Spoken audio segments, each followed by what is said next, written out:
আমার রাখাল কভু ঘুমান না, আমার আর কিসের ভাবনা। তিনি তৃণভূষিত স্থানে চড়ান হে।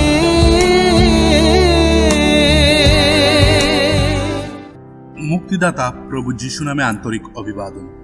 মথিলিখিত সুসমাচার 10 অধ্যায় 15 পদে লেখা আছে, আমি তোমাদিগকে সত্য কহিতেছি, বিচার দিনে সেই নগরের দশা অপেক্ষা বরং সদম ও গমোরা দেশের দশা সহনীয় হইবে। প্রভু যীশুখ্রিস্ট সুসমাচার শোনাচ্ছিলেন এবং তিনি একথাই বলছিলেন, সুসমাচারকে যারা তিরস্কার করে তাদের ভয়ানক দণ্ড ঈশ্বর স্থির করে রেখেছেন।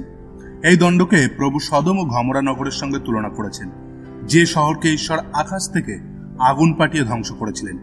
সেই সমস্ত লোকেদের মতো আজও মানুষ ব্যর্থ বিচার ও মন্দ কার্য করে চলেছে। তারা ঈশ্বরের গৌরবকে অস্বীকার করে ও নিজেদেরকে মহান করে তোলে ও ঈশ্বর দত্ত ক্ষমা এবং অনুগ্রহকে অস্বীকার করে। ফলে নরকের অনন্ত দণ্ডের অধিকারী তারা হয়।